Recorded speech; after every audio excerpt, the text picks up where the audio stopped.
मेरे घर में सिर्फ मेरी माँ ही थी जिसे मैं सबसे ज़्यादा मोहब्बत करता था। माँ बेटे का रिश्ता ऐसा था कि लोग हमारे रिश्ते की मिसाल देते थे। लेकिन मुझे ये नहीं पता था कि जब हमारे इस रिश्ते में अचानक कोई तीसरा इंसान आएगा तो हमारा रिश्ता बुरी तरह से बिखर जाएगा। और वो तीसरा इंसान कोई और नहीं बल्कि मेरी होने वाली पत्नी थी। वो मेरे साथ कॉलेज में पढ़ती थी, वहीं से वो मुझे अच्छी लगने लगी। और फिर जब कॉलेज ख़त्म हुआ, मेरी नौकरी लग गई, तो मैंने माँ से कहा कि उसके घर रिश्ता लेकर जाए, मैं उससे शादी करना चाहता हूँ।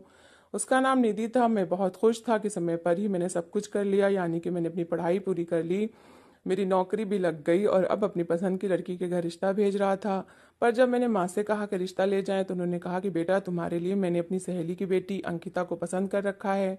मुझे अंकिता बिल्कुल भी अच्छी नहीं लगती थी। वो बिल्कुल भगवान की गाय थी।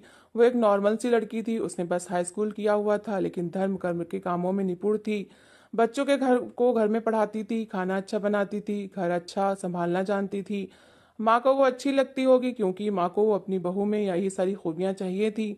लेकिन मुझे सिर्फ ऐसी औरत नहीं चाहिए थी जो घर संभाले। मैं अपनी पत्नी के साथ मिलकर अपने भविष्य को उज्जवल बनाना चाहता था। मैं चाहता था कि हम दोनों मिलकर काम करें, वो मुझे बिजनेस की राय दे सके और हम दोनों मिलकर अपनी जिंदगी को आगे लेके जाएं।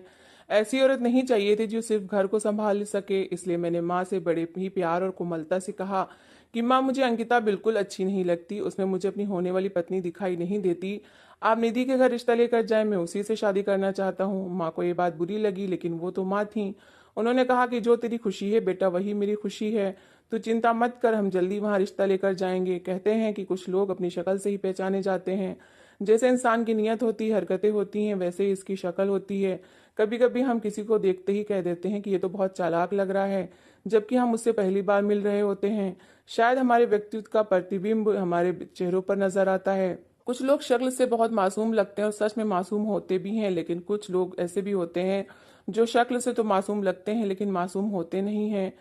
इसलिए यूं शक्ल से किसी को जज नहीं करने के लिए आपको बहुत ज्यादा अनुभव चाहिए होता है।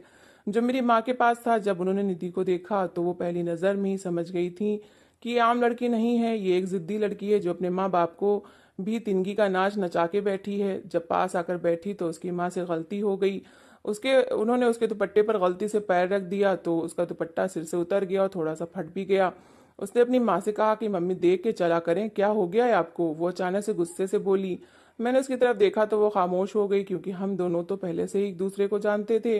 मेरी माँ ने उसे उसकी इसी बात से शायद जज कर लिया और वापस आकर कहा, बेटा, मैं तेरी शादी उस लड़की से नहीं करना चाहती। जो लड़की सबके सामने अपनी माँ से ऊंची आवाज में बोल सकती है, वो कल को तेरे साथ क्या करेगी और मेरे साथ क्या करेगी। लेकिन माँ, मुझे निधि पसंद है, क्योंकि बात मेरी होने वाली पत्नी की थी और इंसान का जीवन साथी उसकी दुख तिरक होती है। मैं तो उसको कब से अपना जीवन साथी मान चुका था। मैं उसी से शादी करना चाहता था। मैंने माँ को कहा कि माँ, अब आप भी तो दकियानूसी माँ की तरह सोच रही हैं कि चालाक लड़की लेकर आऊंगी तो बेटों को अपने साथ लगा लेगी। माँ, क्या हो गया है आपको, मैं तो उसी से शादी करना चाहता हूँ। मेरी माँ ने कहा कि बेटा, मैंने एक पल को भी ऐसा नहीं सोचा। और बात सिर्फ मेरी अपनी नहीं है, माँ कभी स्वार्थी नहीं होती। बात तेरी है, वो कल को तुझे जलील करेगी, तंग करेगी, तो तुझे फिर टेंशन में देखकर मुझे ही दुख होगा। मैंने कहा कि माँ, यूं किसी को पहले से जज नहीं करना चाहिए, हमें क्या पता कौन कैसा है। आप बस मेरा उधर ही रिश्ता करवा दें, उन लोगों को कोई परेशानी नहीं है। एक आपकी हाँ का सवाल है, बस आप हाँ कर दें। मेरी माँ खामोश हो गई। उन्होंने गहरी सांस ली और कहा, ठीक है, अगर तू यही चाहता है तो मैं तेरी शादी वहीं पर करवा दूंगी। लेकिन मैं तुझे पहले ही बता रही हूँ कि वो लड़की तेरे लिए ठीक नहीं है, तुझे उससे अच्छी लड़की मिल जाएगी।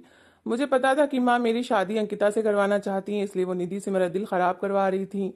मैं खामोश हो गया। मैंने वही वाली पॉलिसी अपनाई कि बस एक कान से सुनी और दूसरे कान से निकाल दी, कि जब तक शादी नहीं हो जाती मुझे मेरी माँ के साथ इसी तरह से रहना था। उनकी हाँ में हाँ मिलानी थी और वो जो कह रही थी मैं मानता जा रहा था, क्योंकि उन्होंने मेरी बात मान ली थी कि लड़की मेरी पसंद की थी और बाकी सारी बातें उनकी मान लेता तो इससे कोई फर्क नहीं पड़ता।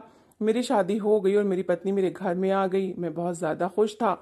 मेरे पापा विदेश में काम करते थे, वो मेरी शादी में नहीं आ सके, लेकिन उन्होंने वहां से अपना आशीर्वाद भेजा था और मुझे वीडियो कॉल की थी।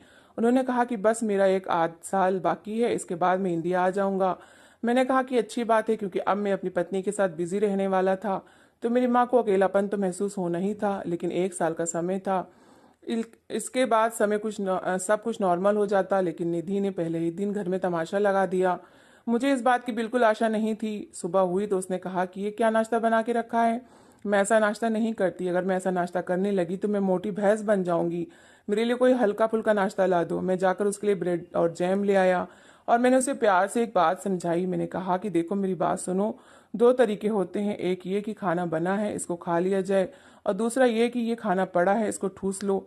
जरा प्यार से बोला करो, तुम आराम से कहोगी तब भी मैं तुम्हारी बात मान लूंगा। मैंने उसे बहुत प्यार से समझाया था, मैंने उसे आराम से उदाहरण देकर समझाया, लेकिन उसके साथ मेरा झगड़ा हो गया। अब मेरा भी मूड खराब हो गया।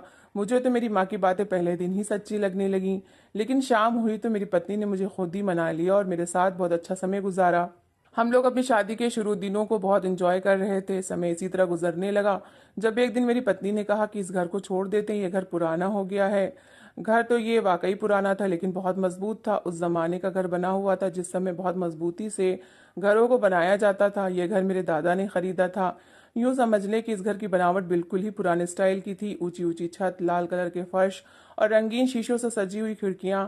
निधि ने कहा कि मुझे इस तरह के घर में नहीं रहना, मुझे ऐसे घर में रहना है जहां मार्बल का फर्श हो, लकड़ी के दरवाजे हो, साफ सुथरी दीवारें, टाइल्स वाले बाथरूम। निधि ने मेरे दिमाग में ये बात डाल दी कि हमें घर बदल लेना चाहिए। मैंने अपनी माँ से बात की तो उन्होंने कहा कि बेटा ये घर बहुत अच्छा है, मजबूत है, इसमें तो 100 साल तक भी रह लें, लोग रह लें तो ये कभी नहीं टूटेगा। तुम्हारे दादा ने बनवाया था, एक एक ईंट उन्होंने अपनी देख रेख में रखवाई थी, और इसकी नींव इतनी मजबूत है जैसे किसी पुल को बनाने से पहले बनाई जाती है, वैसे ही इस घर की नींव बनाई गई थी। इसके बाद दीवारें खड़ी की गई थी। मैंने कहा माँ घर पुराना भी तो हो गया है, और आजकल कौन ऐसे घरों में रहता है जिसमें बाथरूम इतना अलग बना हुआ है, इतना बड़ा किचन है। इतने बड़े किचन की क्या जरूरत भी नहीं होती। और ये इतना बड़ा खुला हुआ आंगन, इसका हमें क्या करना है? यहाँ पर इंसान क्या कर लेगा? इससे अच्छा है कि कमरे बड़े बड़े हों। बड़ा मैं बस मैं घर देख लेता हूँ और इस घर को बेचने के बारे में सोचता हूँ। मैंने अपने पापा से बात की। उन्होंने कहा कि बेटा हमारे पास सब कुछ तो तुम्हारा ही है, लेकिन तुम्हारी माँ की इस घर से सर के साथ यादें जुड़ी हुई हैं, थोड़ा इस बारे में सोचो। मैंने कहा कि पापा नया घर होगा तो नए घर में भी नई यादें जुड़ जाएंगी। मेरे पापा ने मुझे अनुमति दे दी। मेरी माँ ने मुझे रोका, लेकिन मैंने उनकी बात नहीं मानी।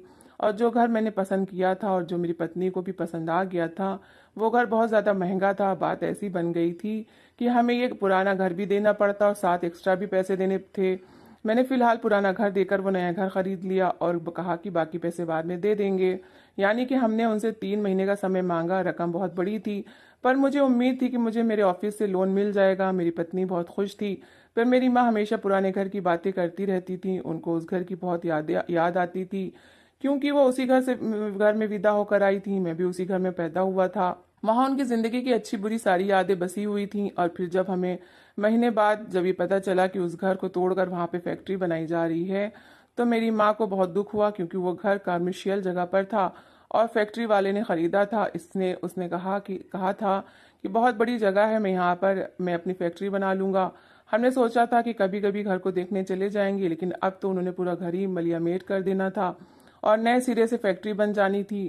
पहले मैंने अपनी पसंद की शादी कर ली, फिर मैंने अपनी पत्नी के कहने पर घर बेच दिया, और अब नए घर में नए तौर तरीके आ रहे थे। मेरी पत्नी ने घर में सब कुछ बदल दिया था। जो आटा हम खाते थे, अब वो कह रही थी कि उसकी जगह हम ब्रांड का पैकेट वाला आटा खाएंगे। जिस चक्की का आटा हम खाते थे वो छोड़कर पैकेट वाला आटा खाने लगे।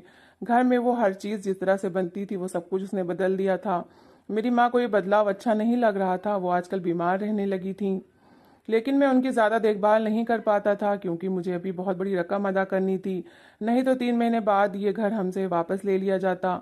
मैं अपनी मुसीबतों और परेशानियों में फंसा हुआ था। इधर माँ बीमार थी और पत्नी के चोचले खत्म नहीं हो रहे थे। मैंने कहा कि इतने सारे पैसे कहाँ से दूंगा, तो मेरी पत्नी ने कहा कि तुम्हारे पापा वापस आ रहे हैं ना, उनसे कहना कि वो पैसे दे दें। जब इतना समय विदेश में गुजारा है तो खाली हाथ तो नहीं आएंगे। उनके पास बहुत सारा पैसा होगा। मैंने कहा कि हाँ ये बात तो तुम्हारी ठीक है, मैं आज ही उनसे बात करता हूँ। मैंने पापा से बात कर ली। पापा ने कहा कि इतने सारे पैसे तो नहीं, लेकिन आधी अमाउंट है मेरे पास, यानी कि 10 लाख। अगर तुम कहते हो तो मैं तुम्हें भेज देता हूँ, लेकिन बेटा मेरे पास सिर्फ यही है, क्योंकि मैंने भी अपने बहन भाइयों की शादियाँ की, तुम्हारी पढ़ाई में भी बहुत पैसे लगाए, घर को भी चलाया, मैं ज़्यादा पैसे नहीं बचा पाया। और ये तो यूँ समझ लो कि अगर मैं 20 साल से यहाँ रह रहा हूँ तो 20 साल से थोड़े पैसे जमा कर रहा हूँ। समय के साथ पैसे कहाँ बचते हैं। मैंने कहा कि पापा आप ये पैसे भेज दें, मुझे इनकी ज़रूरत है। उन्होंने वो पैसे मुझे भेज दिए और मैंने मकान मालिक को दे दिए और इससे 2 महीने का समय और मांग लिया। मेरी थोड़ी सी टेंशन कम हो गई। लेकिन मेरी माँ ने मुझे कहा कि बेटा, तुझे अपने पापा से पैसे नहीं लेने चाहिए थे, सारी ज़िंदगी उन्होंने तेरे लिए सब कुछ किया है, अब तुझे खुद ही सब कुछ करना चाहिए था। मैंने कहा कि माँ, बेटा बाप से पैसे नहीं लेगा तो और किससे लेगा। माँ ने कहा कि जो तेरी मर्जी। मैंने कहा कि माँ, मैंने आज तक आप लोगों के सामने कभी कोई बदतमीजी नहीं की, ऊंची आवाज़ में बात नहीं की, आपको मुझसे शिकायत नहीं होनी चाहिए। मेरी माँ खामोश हो गई। माँ ने कहा कि तू ठीक कह रहा है, लेकिन एक आखिरी इच्छा है और इस पर थोड़ा सोच ले। मैंने कहा कि कौन सी इच्छा। तो कहने लगी, मैं तेरे बच्चों की शक्ल देखना चाहती हूँ। आजकल बीमार थी इसलिए भावुक हो रही थी, जबकि उन्होंने कौन सा अभी इस दुनिया से चले जाना था। मैंने कहा कि ये तो मेरी भी इच्छा है, आप चिंता ना करें, जल्दी आपको खुशखबरी सुनाऊंगा। मेरी माँ खुश हो गई। जब मैंने अपनी पत्नी से बात की तो उसने साफ इनकार कर दिया। उसने कहा कि मैं तो अभी माँ नहीं बनना चाहती। मुझे उसका ये साफ इनकार बिल्कुल भी अच्छा नहीं लगा, क्योंकि मैं खुद भी बच्चा चाहता था। मैं खामोश हो गया। मैंने सोचा कि इसके साथ ज़्यादा झगड़ा करूंगा तो ये जिद करेगी, भगवान खुद ही औलाद दे देगा और सब कुछ ठीक हो जाएगा। लेकिन हमारी शादी को काफ़ी समय हुआ जा रहा था, लेकिन औलाद नहीं हो रही थी। मैंने एक दिन अपनी पत्नी से कहा कि डॉक्टर के पास चलते हैं। तो उसने कहा कि क्यों, क्या मैं बांझ हूँ जो तुम मुझ पर इल्ज़ाम लगा रहे हो। मैंने कहा कि नहीं, पता करते हैं, हो सकता है कोई प्रॉब्लम हो। किसी प्रॉब्लम के होने का मतलब ये तो नहीं कि तुम बांझ हो। तो वो कहने लगी कि बस फिर मुझे नहीं जाना डॉक्टर के पास। मैंने कहा कि ठीक है। मेरी माँ की तबीयत बहुत ज़्यादा ख़राब रहने लगी थी। पापा वापस आ गए। पापा को आना तो बाद में था, लेकिन माँ की बीमारी को सुनकर जल्दी वापस आ गए। अब वो माँ के पास तो रहते थे, लेकिन माँ की तबीयत फिर भी संभल नहीं रही थी। इधर मेरी औलाद नहीं हो रही थी। फिर एक दिन ऐसा हुआ कि मेरे पापा अचानक इस दुनिया से चले गए। मैंने बहुत से लोगों से कहानियां सुनी थी कि सारी ज़िंदगी बाहर गुजार कर आते हैं और वापस आते ही उनकी ज़िंदगी तमाम हो जाती है। मेरे पापा के साथ भी यही सब हुआ। पता नहीं चला कि क्या हुआ। डॉक्टर ने जब चेक किया तो उन्होंने कहा कि इनको दिल का दौरा पड़ा है, इसलिए इनकी मौत अचानक ही हो गई है। माँ बहुत ज़्यादा दुख में थी और मैं भी। पापा इस दुनिया से जा चुके थे और साथ ही मुझे ये भी पता चला कि मकान मालिक ने बाकी पैसों की डिमांड कर दी है। वो कह रहा था कि बस मेरे पैसे मुझे दे दे, क्योंकि मैं दूसरे देश जा रहा हूँ और मेरे पास पैसे नहीं थे। मैंने उससे कहा कि अभी अभी मेरे पिताजी का देहांत हुआ है। उसने कहा कि पैसों से आपके पिताजी के देहांत का क्या संबंध है, वो तो चले गए हैं, आपने मेरे साथ एग्रीमेंट किया है, अभी आपने मुझे 12 लाख रुपए देने हैं। मेरे पास तो उस समय 2 लाख भी नहीं थे। पत्नी से कहा कि अपने गहने दे दे, बाद में बनवा दूंगा। उसने उसके गहने 6-7 लाख के तो थे ही और हमने ही बनवाए थे। उसमें कुछ गहने मेरी माँ के भी थे, पर उसने कहा कि वो तो एक अंगूठी भी नहीं देगी, ये तो उसका अधिकार है। मेरा उसके साथ झगड़ा हो गया। मैंने कहा कि मेरी परेशानी में तुम मेरा साथ नहीं दोगी तो कौन देगा। उसने कहा कि मैं गहने देकर तुम्हारा साथ नहीं दे सकती, क्योंकि एक बार गहने बिक जाएं तो दोबारा नहीं बनते। मैं परेशान हो गया और जाकर माँ के पास बैठ गया। मेरी माँ ने कहा कि तुम परेशान बैठे हो।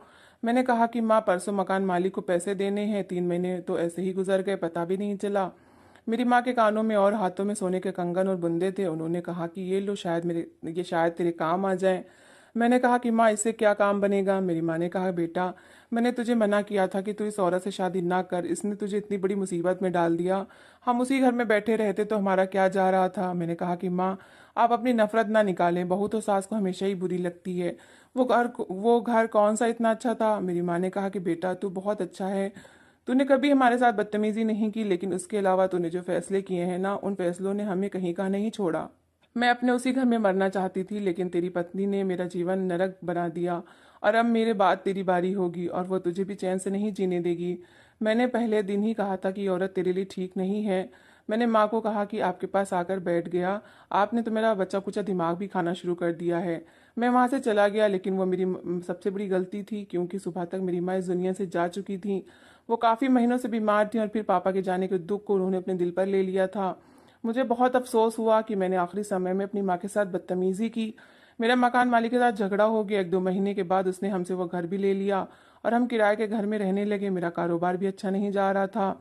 हम लोग किराए के घर में आ गए थे। जो पैसे हमें वापस मिले थे वो भी धीरे धीरे ख़त्म हो रहे थे, क्योंकि हमने घर के कुछ पैसे तो दिए ही थे। झगड़ा हुआ तो वो पैसे हमें वापस दे दिए गए थे। अब वो पैसे खर्च हो रहे थे। मेरी पत्नी का तो हाथ ही नहीं रुक रहा था। वो रोज़ शॉपिंग पर जाती थी। उसने पता नहीं कितने लाख उड़ा दिए थे। और फिर एक दिन मुझे उसके पर्स में से एक चीज़, ऐसी चीज़ मिली जिसको देख के मुझे अंदाज़ा हो गया कि मेरी माँ ने ठीक ही कहा था कि औरत मुझे बर्बाद कर देगी। और वो एक रिपोर्ट थी जिसके हिसाब से मेरी पत्नी ने अपना बच्चा गिरा दिया था। जब मैंने उसे बात की तो उसे गुस्सा आ गया। उसने कहा कि एक नहीं 3 बच्चे गिरा चुकी हूँ तुम्हारे, कर लो जो तुमने करना है। मुझे बहुत गुस्सा आया। मैंने कहा कि तुमने मेरे बच्चों को जान से मार डाला। माँ नहीं बनना चाहती थी तो मुझे बता देती, लेकिन ये पाप क्यों किया तुमने? आज मेरे 3 बच्चे होते, उसने कहा कि 3 बच्चे होते तो फिर मेरा फिगर बुरी तरह से ख़राब हो चुका होता। अपने आप को तुम्हारे बच्चों के लिए ख़राब नहीं करूँगी। मैंने कहा कि तुम तो वाकई घर बसाने के काबिल नहीं थी।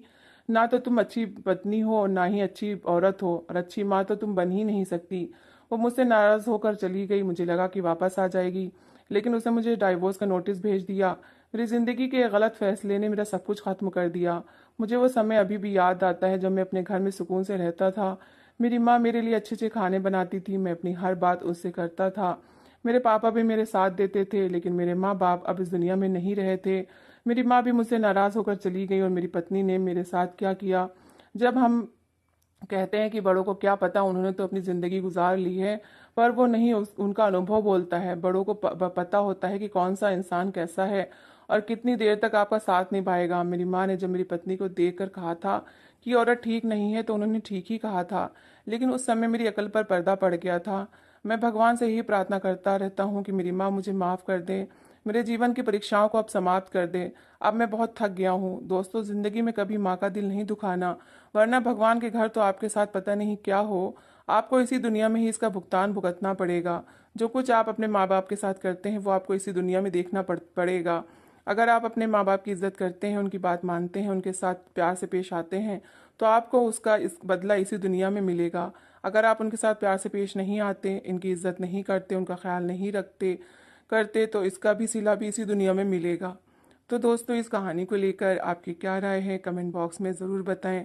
और अगर आपको हमारी आज की कहानी अच्छी लगी हो तो प्लीज़ लाइक ज़रूर करें।